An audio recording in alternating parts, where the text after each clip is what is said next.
So, hello students, good morning everybody. You are most welcome on our channel Chemical Guru. Dear students, अभी अपना ये class 12th का chemistry का application part चल रहा था, जो भी हम लोग कॉन्सेप्ट को अंडरस्टैंड करते हैं और उस कॉन्सेप्ट को कैसे समझते हैं वो पार्ट चल रहा था। तो ठीक है, इसमें मैंने दो क्वेश्चन लिए हैं, देख लेते हैं। क्वेश्चन नंबर 1 है इफ एंड। इससे पहले हमने 4 लेक्चर अपलोड कर दिए थे, अगर अभी आप तक आपने नहीं देखे तो उनको आप देख लीजिएगा। और मैं बस यही बताया गया कि क्वेश्चन को सॉल्व कैसे करते हैं। ठीक है, कॉन्सेप्ट को एक्सप्लेन कर देते हैं साथ में ही। क्वेश्चन है कि if N2 gas is bubbled through water at 293 kelvin, how many millimoles of N2।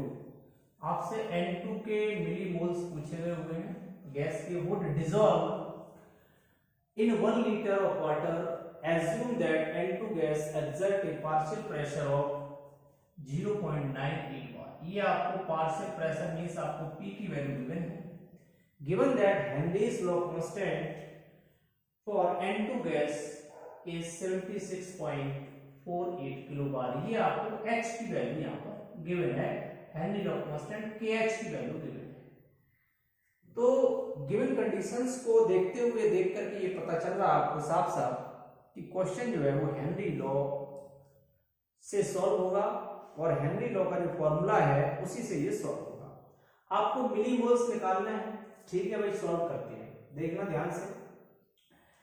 Millimoles का जो फॉर्मूला होता है वो क्या होता है, देखो अगर मिलीमोल्स की मैं बात कर रहा हूं, सॉरी इसके लिए जो फॉर्मूला होता है मैं यहां से सॉल्व किया, तो हेनरी लॉ का एक ही फॉर्मूला है, P इक्वल टू KH और X। P यहां पर पार्शियल प्रेशर है गैस का, और X यहां मोल फ्रैक्शन है, KH हेनरी लॉ कांस्टेंट है। आपको कैलकुलेट करना है नंबर ऑफ मोल्स। यहां पर मिलीमोल्स के लिए कोई हेनरी लॉ में डायरेक्ट फॉर्मूला नहीं है, बट आपको क्या करना पड़ेगा, इसके द्वारा आप केवल मोल फ्रैक्शन निकाल सकते हैं। तो मैं पहले मोल फ्रैक्शन कैलकुलेट कर लेता हूं, इसके बाद मोल फ्रैक्शन को ही मोल्स में कन्वर्ट कर देंगे, मोल्स या मिलीमोल्स में कन्वर्ट करेंगे, ठीक है, क्योंकि ये डायरेक्ट इस तरह से फॉर्मूले से नहीं निकल पाएगा। तो सबसे पहले यहाँ पर मोल फ्रैक्शन निकालने की कोशिश करते हैं। देखो अगर यहाँ से हम लिखना चाहें तो लिख सकते हैं x इक्वल टू, लिखना चाहे तो लिख सकते हैं x equal to P upon KH। यहाँ एक बात देखो, P यहाँ पर प्रेशर गिवन है आपको 76.48 किलो बार, ये आपका किलो बार में गिवन है, तो इसको बार में कन्वर्ट करने के लिए आप क्या करेंगे, ये KH हेनरी लॉ कांस्टेंट, और ये KH गिवन है ना, हेनरी लॉ कांस्टेंट गिवन है। जो यूनिट होता है हेनरी लॉ कांस्टेंट का, जो प्रेशर का यूनिट होता है वही हेनरी लॉ कांस्टेंट का भी यूनिट होता है, ये ध्यान रखना। x equal to P upon KH करेंगे, तो यहाँ अगर इस क्वेश्चन के अकॉर्डिंग फार्मूला हम ड्राइव करना चाहें तो ऐसे लिख सकते हैं N2 गैस के लिए, तो x N2 equal to P N2 upon KH Henry law constant किसका, N2 का, बन गया। आपको P पता है, KH पता है, तो प्रेशर कितना है आपका गिवन है 0.987 बार, ठीक है, ओके। तो यहां से मैंने फॉर्मूला पुट किया, P की जगह रखा 0.987 बार अपॉन, यूनिट को सेम में कन्वर्ट करना होता है, या तो आप बार को किलो बार में ऊपर वाली कन्वर्ट कर लो या नीचे वाली को बार में कन्वर्ट कर लो। तो इस वाली यूनिट को मैं बार में कन्वर्ट कर लेता हूं, तो ये हो जाएगा 76.48 इंटू 10 टू पावर 3, और ये मैंने कर दिया बार में कन्वर्ट। सॉल्व किया यहां से, तो देखो यहां से अगर पॉइंट हटाए तो नीचे 10 टू पावर 3 और बढ़ेगा, 985 बार से बार कैंसिल आउट हो जाएगा अपॉन 7648 इंटू 10 टू पावर, देखो यहां से ये 3 था और यहां से 3 और हटेगा तो 10 टू पावर यहां 6 आ जाएगा, इंटू यहां करेंगे तो 10 टू पावर 2 आ जाएगा, और सॉल्व करेंगे तो 10 टू पावर 2 से 2 कैंसिल आउट हो जाएगा, ये बचेगा 985 और अपॉन 7648, यहाँ कितना बचेगा, नीचे 10 टू पावर 4 बचेगा, 2 कैंसिल तो उसको ऊपर ले जाओ, तो ये हो जाएगा 10 टू पावर -4, इतना आ जाएगा। तो अब इसको हम और सॉल्व करेंगे, तो डिवाइड कर लीजिएगा, डिवाइड करना आपको आता है, बड़े आराम से इसको डिवाइड कर सकते हैं। डिवाइड करेंगे तो यहां से जो मोल फ्रैक्शन आपका निकल के आएगा वो आएगा आपका 1.29 into 10 to power minus 5। 1.29 into 10 to power minus 5। कोई बात नहीं, डिवाइड कर लिया आपने, ठीक है, और डिवाइड करना आपको आता ही है, ठीक। अभी आपको मोल फ्रैक्शन आया, बट कैलकुलेट क्या करना है आपको, मिलीमोल्स। मोल फ्रैक्शन का एक फॉर्मूला पढ़ रखा होगा, याद हो तो ऐसे पढ़ा था इस तरह से मोल फ्रैक्शन को। जैसे मान लो कोई आपने गैस ले लिया, दो कंपोनेंट्स ए और बी को आपने लिया साथ में, और एक मोल फ्रैक्शन मान लिया इसका, अगर ए एक्स ए का एक्स ए है तो एक्स इक्वल टू आप लिखते थे N A upon N A plus N B. इस तरह से mole fraction X B equal to लिखते थे N B upon N A plus N B. तो ये मोल फ्रैक्शन निकालने का तरीका है। तो यहां से इसके अकॉर्डिंग मोल फ्रैक्शन में हमारा यहाँ सॉल्यूट में क्या है, सॉल्यूट हम देखेंगे तो हमारा नाइट्रोजन है, और सॉल्वेंट यहाँ पर क्या है, सॉल्वेंट दे रखा वाटर, ठीक है, इन 1 लीटर वाटर। सॉल्वेंट हमारा है 1 लीटर वाटर। वाटर सॉल्वेंट है तो आप इसको कैलकुलेट करेंगे। इसी के अकॉर्डिंग अगर फॉर्मूला को कन्वर्ट करना चाहे तो इसको ऐसे लिख सकते हैं कि Xn2 equal to Nn2 number of moles of N2 upon NH2O और plus number of moles of N2। यहां पर अगर हम कंपेयर करें दोनों को तो देखेंगे कि जो नाइट्रोजन है इसका नंबर ऑफ मोल्स बहुत ही कम है, वाटर के कंपेरिजन में सॉल्यूट है ये, तो इसको नेगलेक्ट कर देंगे। यहां से बनेगा Xn2 equal to Nn2 upon NH2 number of moles of H2। अच्छा एक बात देखो, वाटर, एक बात ध्यान रखना, 1 लीटर वाटर कभी भी हो और 1 लीटर वाटर में वाटर के कितने मोल्स होते हैं इसको आप याद कर लो डायरेक्ट। 1 लीटर वाटर में जो वाटर के नंबर ऑफ मोल्स होते हैं, नंबर ऑफ मोल्स है ना of H2O in 1 litre water, यानी 1 लीटर H2O कितने होते हैं 55.55। कितने मोल्स होते हैं, वैल्यू आपको ऑलवेज काम आएगी। 1 लीटर वाटर में वाटर के कितने मोल्स होते हैं 55.55, ठीक है। इसके बाद देखो फिर Xn2, अब आपको यहां पता चल गया, तो X मोल फ्रैक्शन निकाल चुके थे कितना है, तो यहां से इसको ऐसे ही लिख सकते हैं हम, X की जगह लिख दो 1.29 इंटू 10 टू पावर माइनस 5 और equal to NH2O, sorry N2 का निकालना है, अपॉन NH2 कितना आ जाएगा 55.55, क्रॉस मल्टीप्लाई करेंगे तो आ जाएगा Nn2 number of moles equal to 1.29 into 10 to power minus 5 into 55.55। अब इसका सिंपली मल्टीप्लाई करना है तो मुझे लग रहा है कोई प्रॉब्लम नहीं है, कर सकते हैं। Nn2 number of moles of nitrogen यहां से मल्टीप्लाई करके निकालेंगे तो ये हमारा आएगा 71.65। 71.65 मल्टीप्लाई कर लेना इंटू 10 टू पावर माइनस 5। ये अभी हमारे क्या आ गए, ये आ गया हमारा मोल्स में आया, ये ध्यान रखना, ये किसमें आया, ये मोल्स में आया। और मोल्स को अभी हम कन्वर्ट करेंगे किसमें, मिली मोल्स में। तो क्या कर सकते हैं Nn2 equal to 71.65 into 10 to power minus 5, millimoles में कन्वर्ट करने के लिए 1000 से मल्टीप्लाई करेंगे तो ये इक्वल टू हो जाएगा कि हमारा 71.65 into 10 to power minus 2 millimoles. अब ये मोल्स को हमने मिलीमोल्स में कन्वर्ट कर दिया, नाइट्रोजन के निकाल रहे 10 टू पावर माइनस 2 है तो इसको एक स्टैंडर्ड जो साइंटिफिक नोटेशन होता है ना प्रॉपर, उसमें लिख दो। तो लिख देंगे Nn2 equal to 7.165 into 10 to power minus 1 millimoles. ये आपका आंसर है। तो किसी भी स्टेप में कोई प्रॉब्लम हो तो आप कमेंट करके पूछ भी सकते हैं, कुछ भी और इससे रिलेटेड पूछना है तो भी आप पूछ सकते हैं। आई होप दैट स्टूडेंट्स आपको ये क्लियर हो गया होगा, इसका स्क्रीनशॉट आप ले लीजिएगा, आपको समझ में आ गया होगा। इसके बाद देखो क्वेश्चन नंबर 2 देख लेते हैं, ठीक है। 2 में क्या है, ये टेक्स्ट क्वेश्चन 2.6 है कि H2S a toxic gas with rotten egg like smell, यानी H2S एक गैस है जिसकी मतलब सड़े हुए अंडे की तरह स्मेल आती है, यानी बैड स्मेल आती है, is used for the qualitative analysis if the solubility of H2S in water at STP, यानी कि इसका कंसंट्रेशन दे रखा है गैस का, यानी हम कह सकते हैं इसकी मोलैलिटी गिवन है। कितनी गिवन है? मोलैलिटी गिवन है 0.195।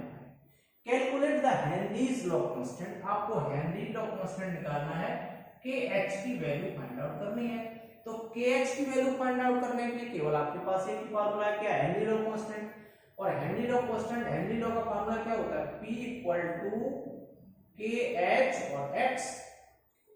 अब यहां पर देखो आपको निकालना क्या है? KH। KH निकालने के लिए आपके पास क्या क्या होना चाहिए?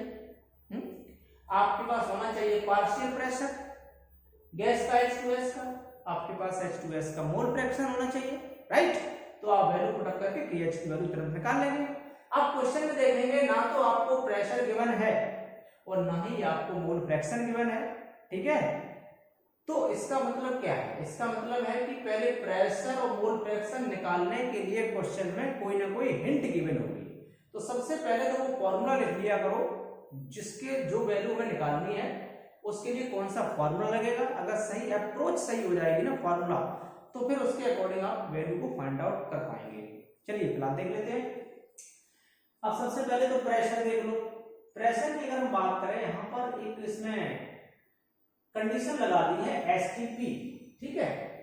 एसटीपी प्रेशर दिया नहीं है लेकिन उसने एसटीपी लिख दिया, स्टैंडर्ड टेम्परेचर प्रेशर। तो पहले मैं आपको बता दूं कि स्टैंडर्ड टेम्परेचर प्रेशर होता क्या है, ये बात आप लोग ऑलरेडी याद रखना। स्टैंडर्ड टेम्परेचर प्रेशर अगर कभी पूछा जाए, स्टैंडर्ड टेम्परेचर होता है 0 डिग्री सेल्सियस या इसको कहें 273.15 केल्विन या अप्रोक्सीमेटली से 273 केल्विन भी डायरेक्टली कह सकते हैं। स्टैंडर्ड टेम्परेचर ऑलवेज याद रखना, कभी एसटीपी वर्ड आ जाए तो आप टेम्परेचर इसको अप्लाई करेंगे। हालांकि यहाँ टेम्परेचर का यूज नहीं है लेकिन कहीं कहीं फॉर्मूला यूज भी रहता है। एक स्टैंडर्ड टेम्परेचर ये मैं बता दी, एक रूम टेम्परेचर और कभी कभी पूछ लिया था 298 केल्विन, ध्यान रखना 25 डिग्री सेल्सियस या इसको हम कहें 298 केल्विन, ये आपका रूम टेम्परेचर होता है। फिलहाल हम बात करते हैं स्टैंडर्ड प्रेशर की। स्टैंडर्ड जो प्रेशर होता है वो आपका कितना होता है? स्टैंडर्ड प्रेशर जो होता है वो P होता है 1 atm, ऑलवेज याद रखना। स्टैंडर्ड प्रेशर कितना होता है? P = 1 atm। या इसी को ऐसे भी कह सकते हैं 760 mmHg, ये भी एक प्रेशर की यूनिट है। 1 atm या 760 mmHg, या फिर एक तरह से हम भी कह सकते हैं इसको, एक और इसकी यूनिट होती है 0.987 बार में कन्वर्ट करना चाहेंगे तो इसमें कर सकते हैं, या फिर इसको पास्कल में करना चाहो तो 101 और 325 पास्कल। ये अलग अलग हैं, तो ये मोस्ट इंपॉर्टेंट थे वो लिख दिए। जिसमें भी आप प्रेशर को जो हेनरी लॉ को कैलकुलेट करना चाहें तो किसी भी यूनिट में कर सकते हैं, या फिर क्वेश्चन के अकॉर्डिंग हम कोशिश करते हैं सॉल्व करने। फिलहाल तो यहाँ पर हमें देख सकते हैं कि H2 STP मिल गया, STP का मतलब प्रेशर मिल गया, इनमें से कोई सा भी एक प्रेशर अप्लाई कर लेते हैं। तो सपोज दैट हम यहाँ पर बार का जो प्रेशर है बार की यूनिट में अप्लाई कर रहे हैं, आप कोई से भी अप्लाई करके निकाल सकते हैं, उसी यूनिट में आपका हेनरी लॉ कांस्टेंट आ जाएगा। तो यहाँ पर हमें प्रेशर मिला अभी, लेकिन अभी हमें आपको मोल फ्रैक्शन नहीं मिला। मोल फ्रैक्शन को पहले फाइंड आउट करना पड़ेगा। तो मोल फ्रैक्शन निकालने के लिए क्या करेंगे, ये जो गिवन है हमें क्या गिवन है? मोलैलिटी। और मोलैलिटी क्या होती है कि number of moles of solute dissolve in 1 kg solvent. 1 kg solvent में जितने मोल्स डिसॉल्व होते हैं उसी को हम लोग क्या बोलते हैं? मोलैलिटी। तो 1 kg सॉल्वेंट में यानी आपको नंबर ऑफ मोल्स मिल गए, क्या मिल गए? नंबर ऑफ मोल्स किसके मिल गए? H2S के, सॉरी हाँ H2S के। H2S के आपको नंबर ऑफ मोल्स पता चल गए, ठीक है। यहां पर आपको ये नहीं कहा गया है कि कितना वाटर लिया गया, तो मोलैलिटी से ये अंदाज लगाना है कितना वाटर लिया गया। मोलैलिटी में आपको क्या था? 1 kg। 1 kg तो हम इसको अप्रोक्सीमेटली 1 लीटर के अराउंड मान लेंगे। तो अब यहां देखोगे 1 लीटर के अराउंड मान लेंगे, तो फिर इसमें से क्या करेंगे? अब देखो यहां आपको किसी तरह से x निकालना है, तो x का फार्मूला देखो पहले क्या हो जाएगा। यहां से x H2S मोल फ्रैक्शन का क्या हुआ NH2S number of moles H2S के अपॉन NH2O वाटर के number of moles plus NH2S H2S के नंबर ऑफ मोल्स। तो यहां से अगर हम देखें NH2S number of moles H2S कितना है 0.195, ठीक है भाई लगा दो 0.195 अपॉन ये NH2S इसको आप क्या करेंगे नेगलेक्ट कर देंगे क्योंकि सॉल्वेंट के कंपैरिजन में सॉल्यूट क्वांटिटी बहुत कम होती है। बट ये ध्यान रखिए जब नेगलेक्ट करते हैं तो डेनोमिनेटर वाला जो पार्ट होता है उसी में से सॉल्यूट की क्वांटिटी को नेगलेक्ट करते हैं अगर वो वेरी स्मॉल है तो, ये ध्यान रखना। यहां पर हमने देखा NH2O number of moles 1 litre solution में है तो NH2 कितना हो जाएगा वही हो जाएगा आपका 55 पॉइंट, ठीक है। NH2O की वैल्यू अगर लेंगे तो कितना आएगा 55.55 क्योंकि 1 kg सॉल्वेंट था, ये हमने अप्रोक्सीमेटली 1 लीटर मान लिया तो ये आपका 55.55। तो वैल्यू ये काफी इंपॉर्टेंट है।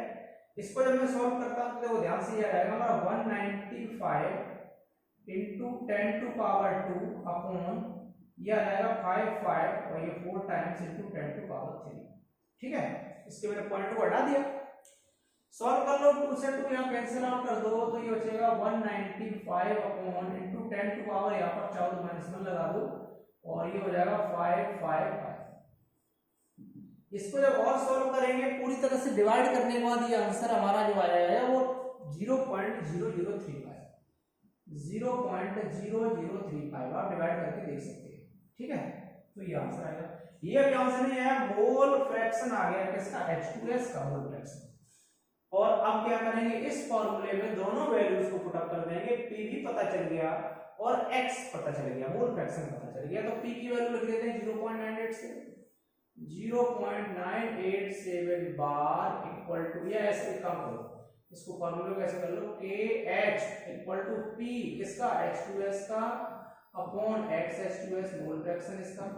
तो P की वैल्यू आपको पता है कितनी है 0.987 bar upon X mole fraction का पता चल गया 0.0035। सॉल्व करो, यहां से अगर पॉइंट हटाएंगे तो ये आएगा हमारा पॉइंट ऊपर से भी हटा दो तो 987 बार, ये बार से बार कैंसिल हो जाएगा, ठीक है। ये बार बार कैंसिल हो जाएगा, कोई यूनिट नहीं आएगी इसकी। 987 अपॉन ये आ जाएगा 35 इनटू में लगाएंगे 10 टू पावर 4, यहां लगाएंगे इनटू 10 टू पावर कितना आ जाएगा ये आ जाएगा 10 टू पावर ऊपर से नीचे आया 3। तो यहां से देखो 10 टू पावर 10 3 कैंसिल हो जाएगा तो फाइनली इसको हम ऐसे निकाल सकते हैं कि 987 इनटू 10 का मतलब यहां पर 0 लगा दो अपॉन 35, राइट। अब इसको थोड़ा और डिवाइड करो, अगर चलो मैं 7 से कर देता हूं तो 7 में 7 और 7 2 9 7 4 या 28 7 70 7 5 35। तो ये आया हमारा 1410 अपॉन 5 से डिवाइड कर दो, 5 टेबल पता आपको 5 2 या 10 कितना बचा 4 और 4 का मतलब हो गया 41 तो 5 हट गया 40 और कितना बचा 10 5 2 या 10 282 बार। तो इसका मतलब जो हमारा हेनरी लॉ कांस्टेंट निकल रहा है KH इक्वल टू 282 बार। तो आई स्टूडेंट्स आई होप दैट कि आपको ये न्यूमेरिकल बड़ा ही इजी समझ में आया होगा। इसके अलावा भी कोई न्यूमेरिकल रहता है आपका तो आप कमेंट करके बता सकते हो, उसको मैं सॉल्व करवा दूंगा। तो ये 5th लेक्चर था।